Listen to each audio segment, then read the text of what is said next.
Jadi di episode kita kali ini kita mau ngundang bintang tamu yang mungkin cocok banget nih buat pembahasan kita kali ini tentang toxic positivity. Jadi di episode kali ini cocok banget nih bintang tamunya. Kita panggilin aja ya, Ruth Indah. Halo, hai.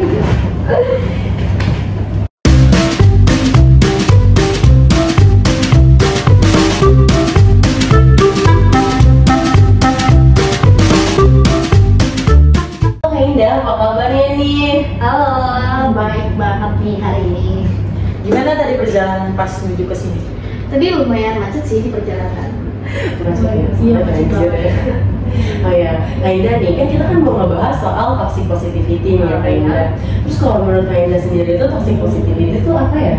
Toxic positivity itu sih menurut aku sendiri ya. Dimana momen kita merasa pengen harus baik, mau melakukan perilaku yang baik walaupun itu nyakitin diri kita sendiri, jadi mental kita terganggu ya di situ. Betul. Iya, menurut aku juga kayak gitu sih Kak. Kayak kadang kan kita kan gimana pun kita suka kayak ngebahagiain orang lain kan, sampai kita sendiri tuh kadang nggak sadar kalau diri kita tuh sakit sebenarnya. Kita lupa buat ingat diri kita sendiri. Iya, benar banget. Itu kalau menurut aku masuknya ke people pleasure ya. Iya, benar. Oke nih Kak Indah, kalau misalnya menurut Kak Indah sendiri kan Kak Indah tadi bilang kalau misalnya nggak bisa menolak lah ya, lebih merasa lebih mau ya udahlah aku yang sakit aja gitu. Iya, betul. Tapi Kak Indah sendiri tuh pernah nggak sih kayak contoh kecilnya aja tuh Kak Indah sendiri tentang toxic positivity itu apa ya? Iya, pernah sih. Ada momen dimana seseorang pengen minta tolong ke kita, tapi karena kita nggak enak buat nolak, walaupun posisinya juga kita tuh sebenarnya bakal merugikan diri sendiri gitu, kayak kita juga butuh pertolongan tapi ternyata karena kita lebih mementingkan orang lain, akhirnya kita lebih memilih membantu dia daripada diri kita sendiri. Iya benar sih. Kan seperti apa yang Kak Indah bilang, katanya tuh kalau di posisi kayak gini tuh sedih, terus sakit, terus gimana tuh caranya Kak Indah nyembunyiin rasa itu? Oh iya, kadang kalau misalnya aku sendiri lagi merasa sakit karena sesuatu atau lagi punya masalah banyak, terus kayak kita gak punya teman buat cerita atau ngeluapin apa yang kita rasain, walaupun sebenarnya kita punya teman, tapi kadang kita tuh memilih untuk diem karena apa? Karena kadang aku merasa ya nanti orang-orang mikir aku kurang bersyukur, terus ada juga yang kadang kurang takut berpikir kita terlalu lemah, dan udah gitu ya merasa banget. Dan kadang juga ada orang lain yang menanggapi dengan cara adu nasi gitu. Jadi daripada mendengar hal kayak gitu dan merusak suasana kalau lagi ngumpul atau gimana, mending kita aku lebih memilih untuk tetap pendam sendiri. Oh iya. Jadi kalau misalnya menurut Kak sendiri kalau memendam itu kan berarti kan jatuhnya menghindari masalah kan. Jadi Kak Indah sendiri lebih memilih buat kayak ya udahlah gitu kan.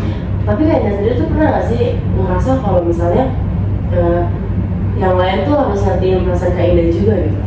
Ya kalau aku sendiri sih, kita sebagai manusia ya gak munafik ya, kita juga kadang pengen banget dimengerti sama orang lain, pengen juga kayak udah satu hari aja gitu, kayak semua orang itu mendeng kita gitu, melihat kita dari posisi kita, dari POV kita.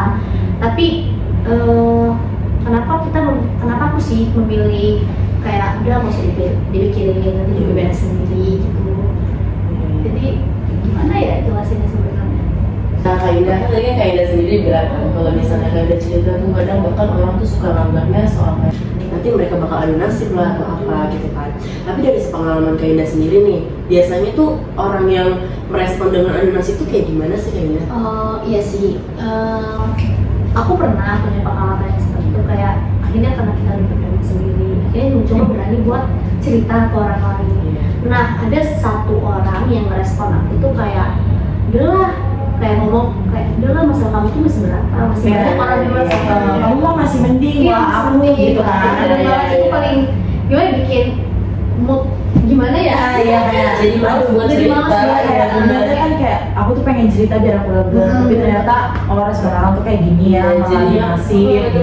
jadi bikin Kaindah sendiri mungkin merasa kayak udah next time aku bakal Iya, cerita lagi sama dia Udah, gitu aku kan. kayak nggak bakal cerita-cerita Ya apalagi lagi. kalau orangnya ngomong ada yang lebih susah dari kamu, jadi gimana ya rasanya? Sebenarnya kan kalau lagi kayak gitu tuh kita cuma butuh kayak ya udah kamu tuh cuma harusnya support aku aja. Iya, betul. Nggak usah kayak adu nasib lah atau apa lah atau membandingkan orang lain.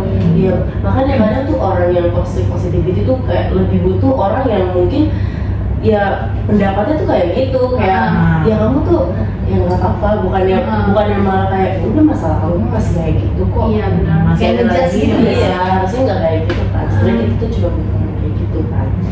Nah, kayak apa yang Ais bilang, jadi kan orang tuh jadi nyepelein masalah kita gitu Iya. kan. Nah, itu menurut Kaindah tuh gimana? Kalau kadang ya kita kan nggak tahu nih apa yang dirasain orang-orang. Iya. Seharusnya tuh orang yang nanggepin cerita kita itu jangan sampai ngejudge atau kayak menghakimi Betul. dari cerita kita sendiri. Karena mereka nggak tahu sebenarnya yang kita rasain itu apa. Dan walaupun even katanya banyak orang yang lebih masalahnya lebih besar daripada kita, tapi kan kita juga nggak tahu nih gimana nih perasaan sebenarnya yang dihadapi, apa mentalnya sekuat orang-orang di luar sana atau enggak. Jadi kita nggak bisa sebenarnya menghakimi kayak gitu. Iya benar sih, makanya kadang kayak kita lebih milih buat kayak iya aku oke, padahal kalau Oke misalnya banget ya. di luar nangis atau enggak ya balik ngerti Iya. pak. Karena kan kita Gen Z banget. jangan apalagi ya gimana namanya temen juga kadang respon kayak gitu, kalau nggak teman ya udah larinya ke Twitter kan. Iya, gitu. Karena ya emang bener sih, balik lagi yang tahu diri kita ya cuma kita. Iya benar banget, ada yang ini yang mengerti diri kamu ya kamu sendiri. Iya, betul. Kamu gak bisa memaksa orang lain tuh berpahami kamu secara betul. Betul. Kaindah kan kita kan Gen Z kan pasti kan kalau misalnya sedih pasti baliknya ya ke Twitter kan kayak tadi kita omongin kan. Tapi kalau misalnya Kaindah sendiri pernah nggak sih merasa kayak sedih dan bahkan kayak nguatin diri sendirinya tuh kayak kadang gimana? Oh iya pernah banget sih. Pernah ada satu momen dimana semuanya tuh udah numpuk banget di pikiran, kayak masalah di sini tapi nggak ada yang mau dengerin gitu. Dan kita juga, aku juga pernah kayak aduh nangis nih sendiri di kamar ngurung diri selama beberapa hari. Terus kadang berpikir ya udah sih lemah banget jadi orang gitu. Nah, iya, Jadi kayak iya. apa yang Toxic ngomong sih. ngomong ke diri sendiri tuh ya udah sih gitu doang ditangisin. Terus kayak ya udah masalah itu doang, udah nggak usah dipikirin. Iya, jadi toksik ke diri sendiri ya jalannya ya. Sebenarnya tuh juga membohongi diri sendiri kan. Mau ngomong Denial lah. kayak mau ngomong kayak udah nggak apa-apa, nggak masalah seberapa juga, tapi tetap aja kepikiran gitu. Kadang tuh gimana ya? Nangis tuh nggak apa-apa guys. Nangis tuh nggak apa-apa. Itu buat bentuk keluarkan Setidaknya tuh ya even masalah kita belum kelar, setidaknya kayak rasa sedih, kesel itu udah keluar. Jadi nangis tuh nggak apa-apa. Iya benar banget. Pernah nggak sih kak, namanya orang tuh kan ada titik jenuhnya ya. Iya banget. Nah, pernah nggak sih kak kayak udah jenuh banget nih, terus akhirnya ngeluap juga gimana tuh? Pernah sih sekali ada momen aku udah jenuhnya sama orang-orang, terus akhirnya aku mulai kayak ngeluarin sisi marah sih, sisi marah, emosi. sisi mulai mementingkan diri sendiri. Wajar dong, itu masih hari kan. Nah di situ kadang setelah aku marah atau ngeluapin semuanya dan kayak udah mulai mementingkan diri aku sendiri, ada juga perasaan yang merasa bersalah. Iya kayak ngapain sih aku kayak gini gitu. Kayak aduh gimana ya kalau misalnya dia sakit hati, gimana ya kalau misalnya dia tersinggung ya sama omongan aku tadi. Even kayak mereka suka ngomong kayak gitu juga sih, kayak udah kalau ada masalah udah ngomongin aja, kalau misalnya kalian gak suka kamu gak suka sama aku udah ngomongin aja. Tapi udah diomongin walaupun omongannya karena ada masalah, tapi tetap aja kepikiran kayak aduh, tadi aku ngomongnya bener gak sih, apa tadinya aku ini gak sih bikin dia sakit hati. Iya kayak sedih. tadi tuh perlakuan gue aku bener gak ya? Oke Kaindah, kan tadi kan kita kan udah ngebahas nih soal tadi penjelasan tentang toxic positivity, terus juga pengalaman Kaindah soal toxic positivity. Terus abis itu ya, sekarang tuh aku tuh pengen tahu deh dari Kaindah sendiri, kalau misalnya toxic positivity itu tanda-tandanya apa aja sih biasanya? Oke, tanda-tanda yang aku alami ya familiar yang kalau aku tuh sadar kalau misalnya oh ini udah gak baik buat aku gitu. Contohnya nih, satu kita kembali ke yang kita menghindari masalah kita semakin menghindari masalah kita itu masalah itu gak bakal selesai.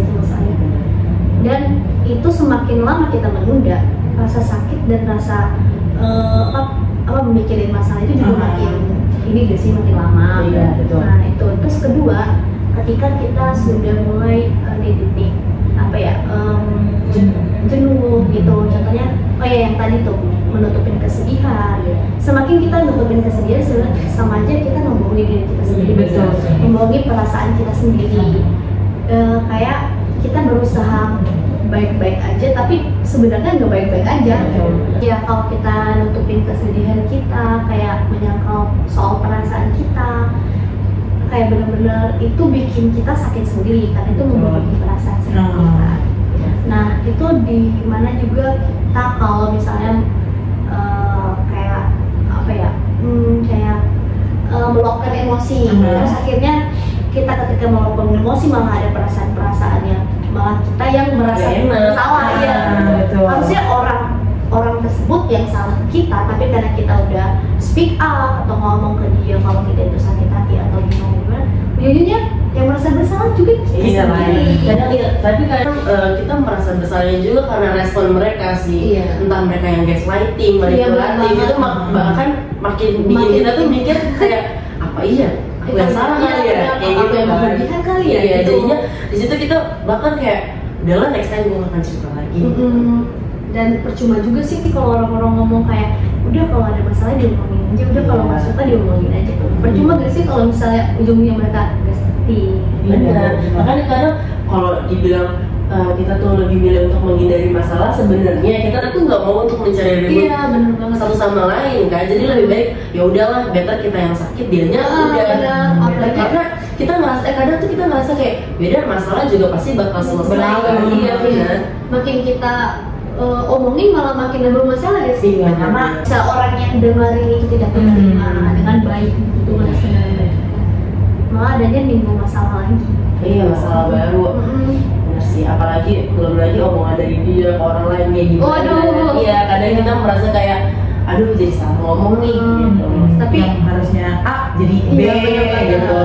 Tapi kadang juga aku merasa kalau aku udah di titik toxic positivity itu ketika aku udah ada seseorang yang ngomongin tentang aku yang buruk, tapi karena aku udah malas buat buat ngomongin lagi, buat nyari validasi, buat buktiin gitu. Ya udahlah, terserah mereka mau ngomongin apa. Terserah pandangan kalian tentang aku tuh apa, kayak ya udahlah, capek juga gitu loh. Percuma juga gak sih diomongin, percuma juga kita nyari validasi ke orang lain. Kalau misalnya ya udah di otak mereka itu kayak gitu. Iya, kalau misalnya pikiran orang sama pikiran itu tuh bakal beda. Even kayak kita udah ngejelasin dari A sampai Z, kalau misalnya dia penjelasannya Z sampai A itu emang gak akan pernah bisa masuk. Soalnya semua orang tuh pandangannya nggak kayak apa yang kita pandang. Iya, benar. Percuma juga buat nyari-nyari validasi. Iya, aku tuh sebenarnya orangnya kayak gini, nggak kayak gitu. Iya, percuma juga kalau misalnya oh iya tapi di belakangnya rela gitu. Iya, benar. Nah, seperti apa yang Kak Indah bilang kan, Kak Indah tuh punya banyak banget pengalaman tentang toxic positivity. Nah, gimana sih sekarang tuh Kak Indah masih ada di toxic positivity atau udah lebih better nih? Kalau untuk saat ini sih udah lebih better, soalnya ketika aku mencoba memahami dan mencoba mencari-cari tahu hal-hal yang seperti itu, akhirnya aku memutuskan buat cut off dan menghindar dari orang-orang yang berpotensi buat merusak mental aku gitu. Jadi sekarang ya mungkin lebih better dan udah mulai ya udahlah diri sendiri dulu orang lain. Bener sih, seharusnya ya emang harusnya tuh dari dulu ya kita mikir kayak gitu, cuman karena baru berasa ya jadi berasa dan mengalami kayak gitu. Dan itu juga kita bisa keluar dari situ, aku pribadi tuh karena ya udah ternyata salahnya di mana? Salah di lingkungan sebenarnya. Betul. Ternyata yang buat kita begini tuh karena orang-orangnya tidak bisa menerima atau tidak bisa menghargai orang lain. Iya.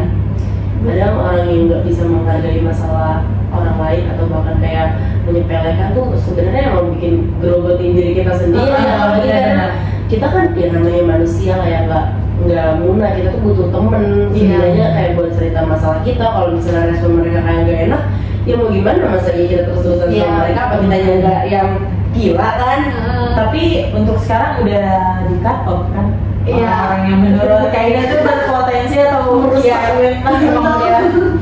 untuk saat ini sih ya orang-orang yang menurut aku itu berpotensi buat nyakitin aku ke depan itu mulai aku udah menghindar sih. Untuk saat ini udah jarang banget sih buat ada komunikasi lagi, buat ada berhubungan lagi.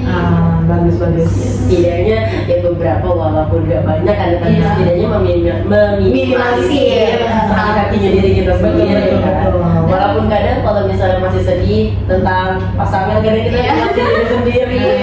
Dan tapi buktinya setelah nge-cut off ini, oh ternyata emang bukan dari akunya yang masalah, tapi ternyata dari orang dari lingkungan itu tersebut sih ya, betul. Karena lebih better sekarang karena udah menghindari. Alhamdulillah.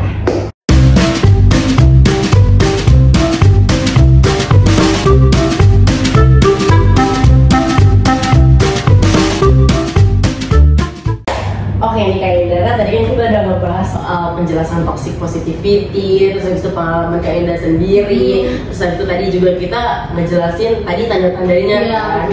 Sekarang kita mau masuk ke segmen We Listen, We Explain. Karena sekarang narasumbernya Kak Indah, jadi kita pengen nih tahu kejujuran Kak Indah soal soal toxic positivity ini. Oke, mulai kan ya? Coba We Listen, We Explain. Aku pernah lagi pengen sendiri, sebenarnya udah capek banget, pengen me time, tapi ada temen yang minta tolong ke aku, dan akhirnya aku karena tidak enak buat menolaknya, akhirnya ya udah, yuk apa? Keren banget. Itu sebenarnya sangat amat merusak diri kita, karena kan kita sometimes kita butuh waktu buat healing lah ya. Karena kan kebahagiaan kita ya kita sendiri yang tahu kan. Terus apalagi buat kayak Kak Indah malah menerima itu, jadinya jatuhnya kayak aduh udah capek, harus ngeladenin orang lain, makin capek. Bukan yang Kak Indah makin better, malah Kak Indah makin down kan, gara-gara gara-gara harus nemenin teman Kak Indah itu. Betul. Sebenarnya ya kalau misalnya kita lagi ada di situasi kayak orang lain nih minta bantuan kita, sedangkan kitanya lagi nggak bisa atau capek, sebenarnya tuh kita bisa dengan cara menolak kayak berhak nolak. Sebenarnya kita berhak nolak kayak sorry ya gue lagi ada sebenarnya kayak aku lagi nggak bisa, soalnya aku lagi susah banget ya buat tuh. Tapi emang karena orang balik lagi ke diri kita ya nggak bisa dia buat kayak nggak bisa dia tuh nggak bisa kayak gitu. Dia udah bilang udah nggak bisa terlalu dikit. Iya bisa. bener. Nah, tadi kan yang ke satu, ya. Sekarang yang kedua, We Listen, We Explain. Apa ya? Oh iya, aku pernah sebenarnya tulus nih bantuin orang, kayak ya udah sebisa aku bantuin. Tapi ternyata aku dengar dari orang lain, ternyata nih orang yang aku bantuin itu cuma nganggap aku buat dimanfaatin doang. Terus gimana tanggapan Kak Indah? Ya udah, setelah dengar itu, wah berarti emang sebenarnya itu pas puncak oh ya udah, berarti selama ini aku buat aku buat baik buat orang ini, sebenarnya tuh mereka nganggep buat bantuin aku. Aku tuh gimana ya kan? aku tuh sebenarnya orangnya ya udah, aku mau ngebantuin orang sebisa aku ya bantuin. Tapi kalau misalnya kita tahu ternyata ada pikiran berarti tuh buat manfaatin aku. Kayak sakit banget sih. Langsung itu dari kita yang baik langsung kayak udah.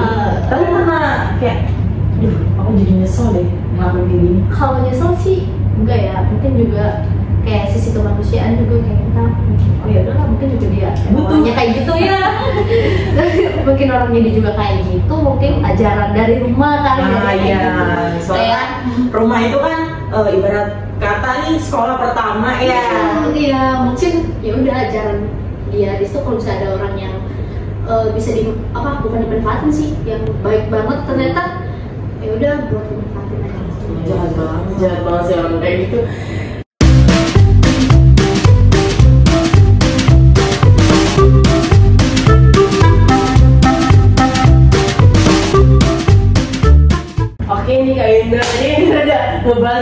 banget Iya. tentang toxic positivity Dari A sampai Z. bener banget. Terus habis itu dari masalah-masalah Kak Indah, dari aku sekarang tahu ternyata banyak orang yang emang nggak tahu diri dan maunya tuh cuman memanfaatin orang lain. Iya, orang yang aji mumpung. Iya, bener. Terus bener-bener orang yang kayak aku nih sebenarnya baik terus malah dimanfaatin, terus kayak kok ada orang kayak gitu. Bener. Jahat banget. Iya, makanya kayak kadang kitanya juga yang mau berbuat baik lagi sama orang lain, even kayak bukan sama orang itu lagi, tapi sama orang lain, jadinya kita trust issue. Iya, gitu. jadi nggak jadi. Iya benar. Terus kalau sekarang aku pengen tahu nih kayak dari kita masing-masing, buat orang lain gimana sih kayak buat menjauh lah dari toxic positivity ke diri kita sendiri itu, menurut Kak Indah dulu nih sebagai narasumber. Oke, kalau menurut aku karena berdasarkan pengalaman pribadi aku sendiri, satu, ketika kalian udah mulai merasain tanda-tanda yang tadi aku sebutin, mulai menghindari lingkungan yang berpotensi buat nyakitin kamu, itu pertama. Terus kedua, kamu jangan pernah mikirin perasaan orang lain duluan daripada perasaan kamu sendiri, karena kamu itu lebih berharga. Gitu. Kalau dari aku sendiri nih ya, buat kamu yang mungkin lagi ngerasa down atau punya banyak masalah, itu kamu bisa banget, entah kamu meluapi dengan cara kamu, ya karena kalau misalnya kita mau gimana pun kita pasti butuh teman kan. Iya. Teman kita mau ngerespon apa, tapi setidaknya kita butuh cerita untuk kayak setidaknya yaudah lega gitu kan. Jadi kalau misalnya kalian merasa kalau orang lain gak ngertiin kalian, mungkin kalian masih punya Twitter atau apa gitu yang masih bisa meluapi diri kalian gitu. Jadi kalian jadi nggak akan merasa kayak aduh masalah ini nggak kelar-kelar. Jadinya kalian tuh yang kepikiran dan bahkan malah ngedenial diri kalian sendiri kalau yaudah sih masalah kayak gini doang kayak gitu. Jadi jangan pernah berpikir kalau masalah kalian tuh sepele. Sebenarnya itu harus kalian selesain dan kalian ya luapin aja gitu. Nah, menurutku juga merasa sedih tuh nggak apa-apa, nggak usah ditutup-tutupin, diluapin boleh dengan cara kayak Ais bilang, nge-tweet lah, apalah, nggak apa-apa guys. Karena balik lagi, semua manusia tuh pasti punya rasa sedih, punya rasa senang, punya rasa marah juga. Jadi nggak apa-apa buat diluapin. Iya. Oke, karena ini pembahasan kita udah selesai, udah sampai di ujung. Ya. Makasih banget Kak Ida udah sempetin waktunya datang ke sini, ngejelasin semua tentang permasalahan toxic positivity yang ramai banget ya sekarang. Iya benar. Makasih banget ya Kak Ida udah datang. Makasih juga udah diundang di acara yang luar biasa ini. Kita juga makasih Kak Ida udah mau sharing-sharing tentang pengalaman tentang orang-orang yang menurutku kurang berterima kasih. Iya. Jadi menurutku kayak bye bye. See you next time on Talk to Talk.